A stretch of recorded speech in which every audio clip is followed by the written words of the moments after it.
Hello बच्चों, चलिए प्रश्न को पढ़ते हैं। यहाँ पर लिखा है स्टील व तांबे के यंग प्रत्यास्था गुणांक क्रमशः 2.0 गुणे 10 की घात 11 व 1.2 गुणे 10 की घात 11 न्यूटन प्रति मीटर वर्ग है।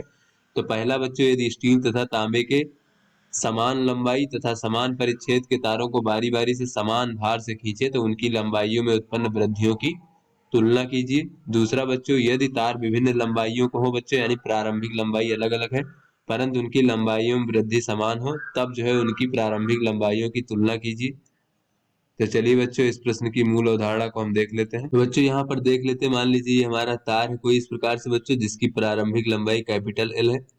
तो बच्चों, और इसका अनुप्रस्थ काट का क्षेत्रफल जो है बच्चों वो ए है इस प्रकार से। तो यहाँ पर बच्चों अगर हम F1 इस प्रकार से लगाएं तो इसकी लंबाई में वृद्धि अगर हम स्मॉल एल मान लें, लंबाई में वृद्धि या फिर लंबाई में परिवर्तन कह लें बच्चों, तो यहाँ पर इस पदार्थ का यंग प्रत्यास्था गुणांक हो जाएगा अनुदैर्ध्य प्रतिबल भागे बच्चों अनुदैर्ध्य विकृत इस प्रकार से। तो हो जाएगा एफ एल भागे ए स्मॉल एल इस प्रकार से।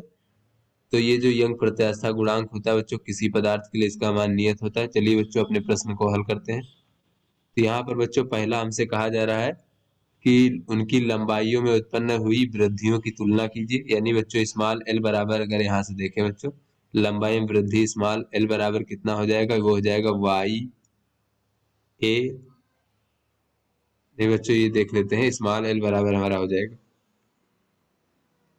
एफ कैपिटल एल भागे ए और वाई इस प्रकार से। यहाँ पर कहा जा रहा है बच्चों कि स्टील तथा तांबे के समान लंबाई, यानी बच्चों कैपिटल एल का मान जो है वो समान है बच्चों, समान लंबाई है। फिर कहा जा रहा है समान परिच्छेद, यानी कि अनुप्रस्थ परिच्छेद का जो क्षेत्रफल है वो भी समान है। फिर कहा जा रहा है बच्चों समान भार से खींचे, यानी कि एफ का मान भी बच्चों समान है। तो यहाँ से बच्चों अगर हम देखें तो लंबाई में वृद्धि जो हो जाएगी बच्चों वो इस प्रकार से यंग प्रत्यास्था गुणांक के व्युत्क्रमानुपाती हो जाएगी। तो यहाँ से अगर हम दोनों लंबाइयों की तुलना में करें बच्चों की वृद्धि में तुलना कितनी है, तो बच्चों इसको हम कह सकते हैं इस प्रकार से स्टील स्टील की लंबाई में वृद्धि भागे बच्चों पीतल की लंबाई में वृद्धि। तांबा है बच्चों यहाँ पर स्टील तथा तांबे की लंबाई में वृद्धि, इन दोनों का अगर अनुपात देखें बच्चों तो क्या हो जाएगा, ये बराबर बच्चों हमारा हो जाएगा तांबे का यंग प्रत्यास्था गुणांक और भागे बच्चों स्टील का यंग प्रत्यास्था गुणांक। तो बच्चों ये तांबे का यंग प्रत्यास्था गुणांक कितना है, ये बच्चों 1.2 गुणे 10 की घात 11 और वो है स्टील का है बच्चों 2 गुणे 10 की घात 11 इस प्रकार से। तो 10 की घात 11 से 10 की घात 11 कट जाएगा बच्चों और ये हो जाएगा हमारा 2×12 और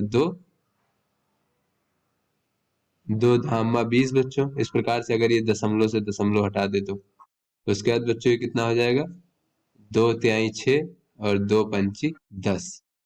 तो यहाँ से बच्चों अगर हम देखें तो स्टील की लंबाई में जो वृद्धि हो जाएगी वो कितनी हो जाएगी बच्चों 3/5 गुणा बच्चों तांबे की लंबाई में वृद्धि। तो इस प्रकार से इन दोनों में संबंध हो जाएगा। तो आशा इसके बाद बच्चों हम देख लेते हैं अपना दूसरा। तो दूसरा बच्चों इसमें दिया है कि यदि तार विभिन्न लंबाइयों को है, यानी प्रारंभिक लंबाई अलग अलग है परंतु उनकी लंबाइयों में वृद्धि समान है, तब उनकी प्रारंभिक लंबाइयों की तुलना कीजिए। तो यहाँ से बच्चों अगर हम प्रारंभिक लंबाई कैपिटल एल बराबर देखें तो क्या हो जाएगा, कैपिटल एल बराबर हो जाएगा बच्चों हमारा वाई ए स्मॉल एल भागे बच्चों ये हमारा हो जाएगा कैपिटल एफ। तो यहाँ पर बच्चों ये अनुप्रस्थ परिच्छेद समान है, लंबाई में वृद्धि समान है, समान भार है। तो ये जो प्रारंभिक लंबाई है ये किस पर निर्भर करेगा बच्चों, ये कैपिटल एल बराबर हो जाएगा वाई ए स्मॉल एल भागे बच्चों कैपिटल एफ। तो इन सभी का मान जो है बच्चों समान है। तो ये एल अनुक्रमानुपाती हो जाएगा बच्चों वाई के इस प्रकार से। तो यहाँ से हम कह सकते हैं कि ये जो स्टील की प्रारंभिक लंबाई थी भागे बच्चों तांबे की प्रारंभिक लंबाई, ये किसके बराबर हो जाएगा बच्चों स्टील के यंग प्रत्यास्था गुणांक भागे बच्चों तांबे का यंग प्रत्यास्था गुणांक। तो यहाँ से हो जाएगा 2.0 गुणे 10 की घात 11 भागे बच्चों 1.2 गुणे 10 की घात 11 इस प्रकार से बच्चों। तो ये हो जाएगा 4×5 20 4×3 12।